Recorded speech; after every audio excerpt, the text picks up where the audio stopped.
Welcome back to The Explainer. Today, we're opening up a historical cold case. I'm talking about a fascinating 2,000-year-old textual mystery that literally has the potential to reshape how we view history, text, and honestly, time itself. We're going to dive into a really meticulous re-examination of when some of the most influential letters in human history were actually written. Right off the bat, I want to hook you with a slightly uncomfortable question. Think about it. If the New Testament writers kept saying, the end is near, the time is short, or the night is far spent, and they wrote this during a time of relative peace, were they just completely wrong? I mean, were they just these overwrought alarmists caught up in an apocalyptic fever that never even materialized? It's a question that's quietly bothered academics for centuries. So let's dive into this with a totally brilliant observation from researcher Mark Mountjoy. He points out that the traditional academic dating of these texts, basically placing most of them into the calm, relatively peaceful 8050s, was actually established way back in the 19th century. And as Mountjoy says, once a dating scheme becomes traditional, it stops being examined. It becomes furniture. It's just there. It's something we walk around every day without ever really questioning it. And that brings us to the source material for our explainer today. We're looking at a meticulously researched paper by Mark Mountjoy called Why the New Testament Epistles Belong Closer to the Jewish War. This document proposes something pretty radical. What if we stop ignoring the furniture? What if we actually move the timeline of when these 21 letters were written to solve this massive historical puzzle? Okay, let's get into Section 1, the apocalyptic embarrassment. You see, when scholars read urgent phrases like the end of all things is at hand, but they firmly believe the letter was written decades before any actual crisis, they kind of treat the language as this huge interpretive embarrassment. So they usually follow 3 steps to try and rescue the text. First, they relocate the meaning, right? They claim it's just devotional intensity or some kind of spiritual metaphor. Second, this completely severs the text from any real historical events, making it entirely untestable. And third, ultimately, this quietly paints the apostles as anxious, mistaken alarmists whose followers just had to, explain away their failed predictions over the centuries. Moving right along to Section 2, shifting the timeline. This is our big pivot. Look at it this way. If you write, the world is ending in the peaceful 8050s, you sound like you're speaking in a metaphorical panic. But if we just shift the historical timeline up a bit to the 60s, right as the devastating Jewish war is breaking out, suddenly, all that urgent apocalyptic language is no longer a puzzle. It's simply an accurate, real-time description of a world literally breaking apart. They weren't bad forecasters at all. They were incredibly accurate reporters. And this perfectly illustrates the timeline of what Mountjoy calls the danger zone. These are fixed historical anchors. We know for a fact Paul was under house arrest around AD 61 or 62. We know from the ancient historian Josephus that James was executed in AD 62, and we know the Jewish war absolutely erupted between AD 66 and 70. So the window this explainer explores sits right in this gathering shadow, asking a huge what if.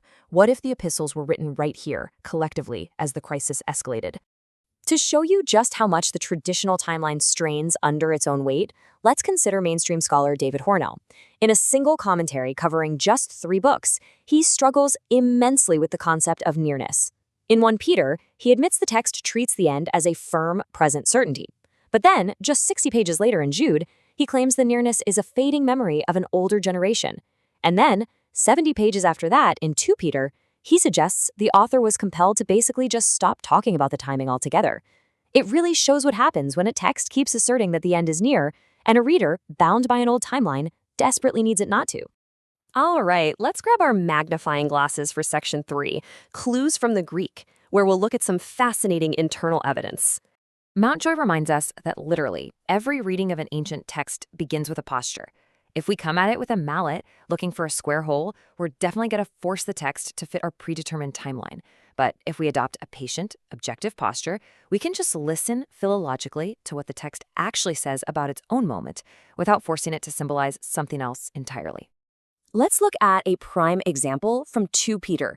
He uses this incredibly rare Greek word, tahinein, which means swift or soon, and it carries this inescapable sense of temporal nearness. Now, what's really amazing here is that Peter uses this word exactly twice. Once to describe his own approaching death, which he knows is imminent, and once to describe the approaching destruction of false teachers. Do you see what he's doing? He's binding them to the exact same immediate timeline. This isn't some vague prophecy for thousands of years later. He's literally putting the social crisis on the exact same calendar as his own impending execution. And honestly, the vocabulary gets even more specific than that. Consider the word roizidon. This is an onomatopoeic word, meaning it actually sounds like what it describes, used by Peter to describe the heavens passing away with a great noise. It's the whizzing hiss of an arrow or the violent roar of rapid combustion. Along with other words he uses for elements melting and being dissolved, this makes the linguistic detective work feel incredibly tangible. Like Mountjoy notes, this isn't just stock apocalyptic furniture. This is the precise vocabulary of a chemist or a smith watching a fire actively burn. Which brings us to section 4, when history matches scripture. So for centuries, people read the epistle complaints, like Hebrews 10 mentioning the plundering of goods, or Jude 4 complaining about sneaky infiltrators, as spiritual metaphors or just generic persecution. But the ancient historian Josephus documented exactly these events happening during the direct buildup to the Jewish war. The supposed metaphors map absolutely perfectly onto the terrifying, real-world paramilitary tactics of actual historical factions. Let's dig into the horrifying reality of the warlord Simon bar Giora. He didn't just casually persecute people, no. He led organized bands that seized grain stores to feed tens of thousands of troops. He took his own countrymen captive and killed them with the sword. Scholars even note he was deliberately reenacting King David's ancient rise to power. So when Hebrews 10:34 praises its readers for joyfully accepting the plundering of their property, it's actually an exact, targeted description of surviving civil breakdown and paramilitary home invasions. It's not just some generic pastoral reference to having a hard time. And consider this really chilling quote from Jude 4 about opponents who crept in unawares. Put yourself in the shoes of a first-century civilian for a second. Usually scholars read this as a polite theological disagreement with traveling teachers who maybe just overstayed their welcome. But the Greek verb here literally means slipping in unnoticed through a side door. Josephus tells us that during this exact time, Zealot and Sicarii operatives were covertly infiltrating towns, exploiting hospitality, and seizing control from the inside. This totally explains Jude's vicious, intense language, calling them clouds without water and predicting their total doom. It was an act of desperate community defense against dangerous disguised operatives, not just a squabble over doctrine. Finally, let's wrap up with section 5, redating changes everything. If the epistles actually sit in this leader, chaotic window, it completely flips our understanding of how these texts were born. Think about it. A later date means the Synoptic Gospels, Matthew, Mark, and Luke, were likely already circulating. This means beautiful, high theology passages in the epistles like the famous Carmen Christi hymn in Philippians about Christ's humiliation and exaltation aren't the original sources that the gospel writers later copied. Instead, they're lyrical, brilliant compressions of the gospel stories the audiences already knew. Paul was passing on what he had received exactly like he said he was. So, what does this all mean for us? Well, moving a date doesn't just tidy up an academic timeline. As Mountjoy argues, it takes language that's been treated as an embarrassment for 2 millennia and transforms it into clear-eyed testimony. It fundamentally restores the historical credibility of these writers. They weren't crazy, and they weren't mistaken. They were clear-eyed reporters of a crumbling world, writing from the very edge of the total unraveling of Jewish national life. Furthermore, this realization forces both futurist and preterist scholars to completely re-examine the eschatological foundations they've been building on for years. Which leaves us with this final thought.